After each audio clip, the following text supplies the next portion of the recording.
What's good, people? It's Joshua from Joshua Chubb Photography, back again with another video. And in today's video, I'm going to be telling you guys about why I sold half of my Fujifilm kit. So I'm going to get right into it. I've been thinking about switching to Canon for a few months now. I second shoot weddings, and one of the guys that I work with, he shoots Canon. A few months back, he let me use RP, a 35mm 1.8 and a 85mm f2, the macro lenses from Canon. And looking at the images that I shot, I kind of missed the full frame look, and ever since then I've been thinking about switching to Canon. I was shooting on the RP, but I do not like the ergonomics on the RP whatsoever.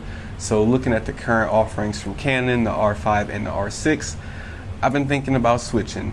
And part of the agony though, where I live at, there are no camera stores. I mean, there's a Best Buy, but the one that is where I'm at, they don't have like the super nice camera display, so they don't even have a R6.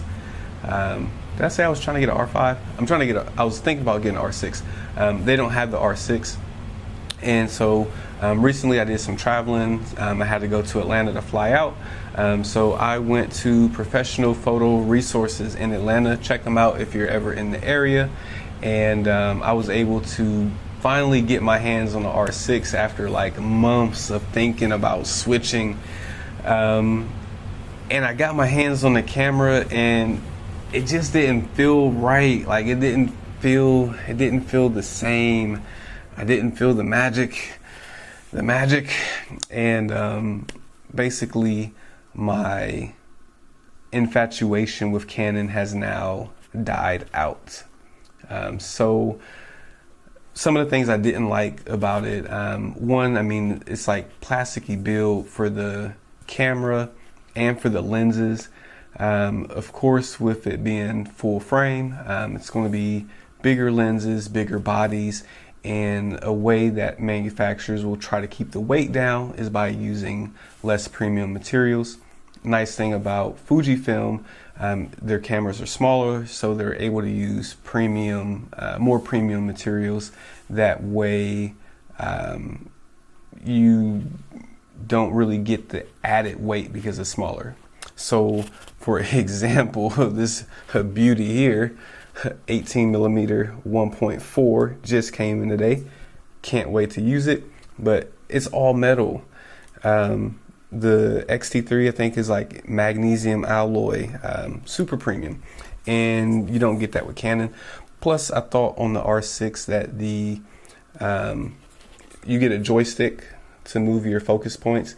It's like up here, so it's just kind of like in a weird area, which maybe I could have got used to.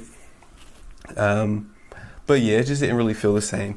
And the guy at the camera store, I was telling him I was thinking about switching, and he actually also shot Fuji, and he was telling me like, man, don't do it, you know, it's not worth it. Which, I mean, I know I don't really need, you know, full frame. Who really needs full frame? But you know, I kind of missed that look when I, you know, came from Sony. I had the A7 III, but I'm not going back to Sony. That's a whole nother conversation. But basically, I'm not going to switch anymore, at least for right now. Maybe if they come out with a third generation camera, we'll see what's going on with it. But I would never leave Fujifilm. I'm loyal. I feel like I'm kind of loyal to Fujifilm. Like I will always have at least one Fujifilm camera. But my plan was I was going to switch and get like the R6 and either the 24-105 or the 35 and the 85 macro lenses, and get an X100V. That way I can still do like documentary photography for like my family, a camera to travel with, that kind of stuff.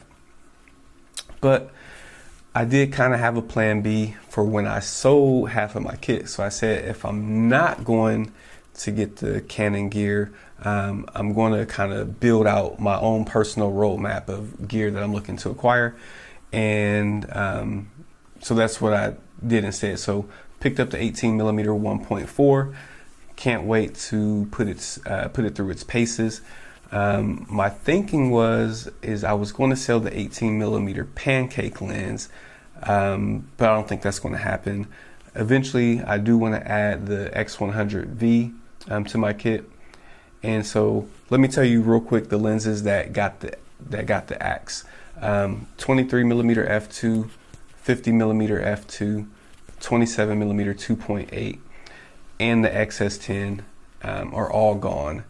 And so in reality, maybe I should have sold the XE4 instead of the XS10, since you get IBIS, and sometimes I do like behind the scenes video.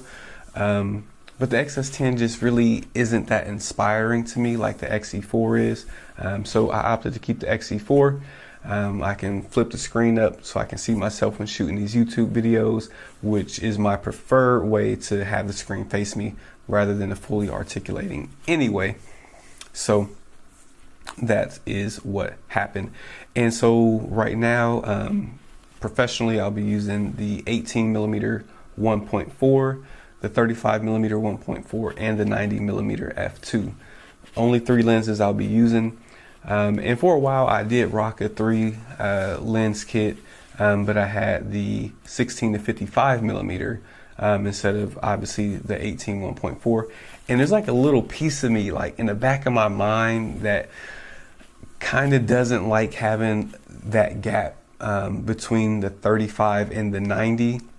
But honestly, like all the portraits that I do, literally probably 90% of the portraits are shot on the 35 1.4, and then the other 10% are on like the 90mm f2. So I mean, I don't really need that 85-ish equivalent. I felt like I did for in the studio, but really I can just use the 90, and you know, I won't be missing anything. But it's just always like this what if that like kind of gets to me, like, what if I need the 85 for something? But I'm just gonna, you know, I'm just gonna make it work. And so kind of like with the XE4, you know, Fujifilm says like less is more, and I try to be a minimalist to like the best of my abilities. Doesn't always work out, but I'm kind of excited, you know, to see like, you know, can I just make these 3 lenses work? 18 1.4 will be great for events, paired with the 35 1.4. I think I can make it work. We'll see what happens. But yeah, so just wanted to make a quick video to tell y'all what the new setup was looking like. Do got a couple more videos that will be coming out soon. So if you want to subscribe, feel free to do so. If you want to like it, feel free to do so. If you want to dislike it, feel free to do so. But until next time, I will see y'all in the next video. Peace. I think I did this wrong. I think I'm supposed to flip the hat first. Yeah, I flipped the hat first. That's like my thing, if y'all didn't know. And yeah, I know when I flip my hat, it makes a shadow. I know. It's on purpose. It's intentional. It's art. But yeah, I'm supposed to flip the hat first. Peace. Dab on them. We out. Okay, I'm in the video this time.